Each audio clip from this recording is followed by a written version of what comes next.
Ayan guys, kasalukuyang nandito tayo ngayon sa dam, nagpapalamig.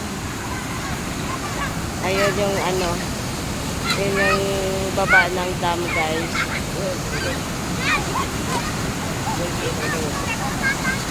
Pero tumawid ako doon kanina guys, ano, hanggang doon sa may unahan. Ayan, dito ako dumaan. Nakatakot dito na part kasi basag na yung ano, basag na yung semento. This ang lakas na water.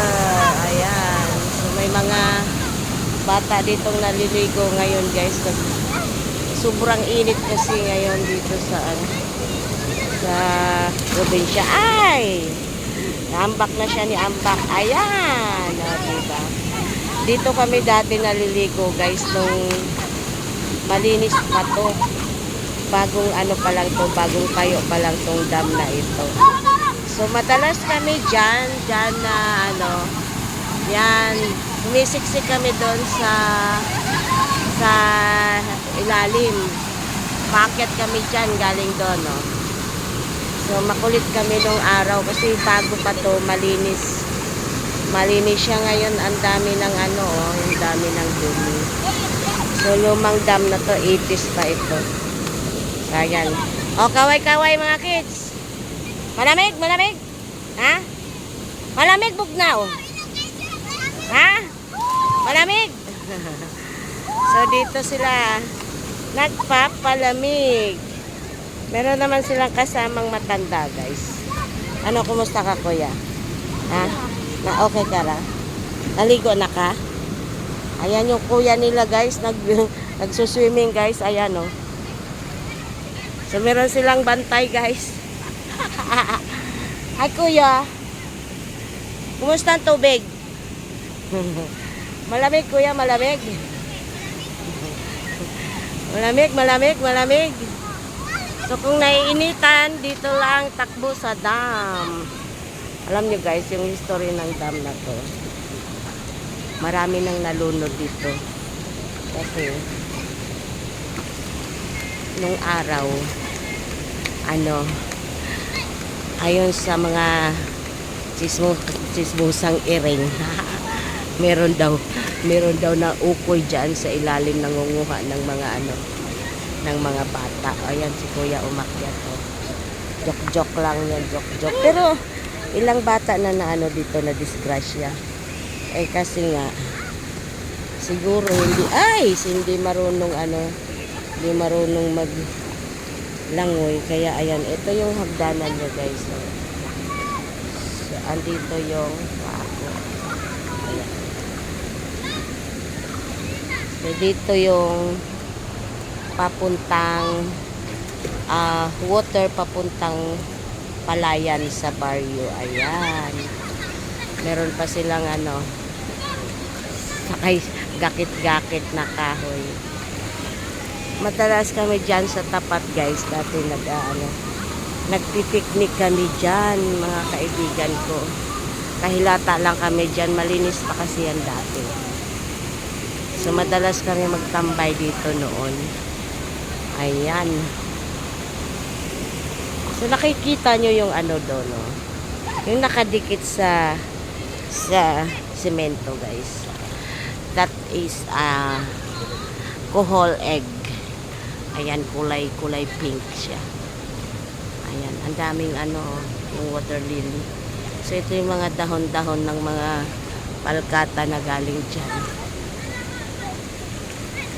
Ayan, ang lalaki ng isda nito dun dati guys, nung 80s, nung bago first opening niya, binuksan kasi to. So makakuha ka ng ano, 10 kilos na karpa dito nung ano, 1980s pa.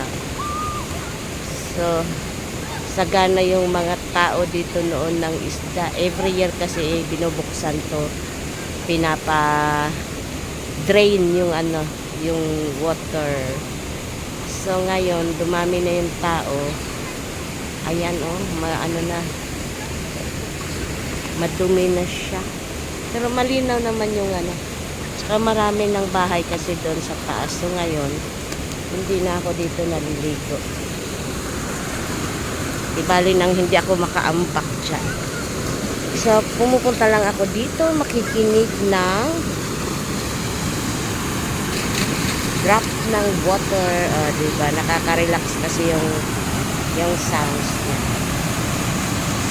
Ayan. Ay!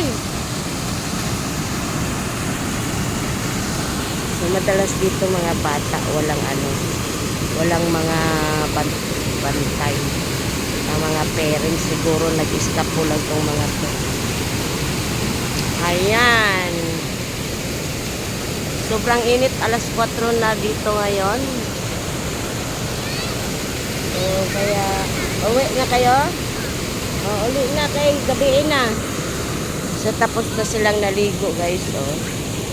Ayan, may nakaharang na na kahoy. Ang galing ni Kuya, nag-swimming. Galing yan sila doon. Ganyan din ako nung araw. Ngayon, madalas na ako mag-cram kasi. Tinatawid ko din yan, ganyan. Tapos wala pa yung mga damo-damo doon nung araw. Malinis pa talaga yan as in bago pa kasing gawa. Ayan.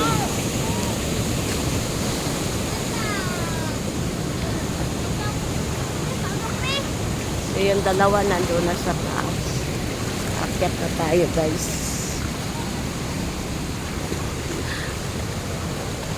Ayan.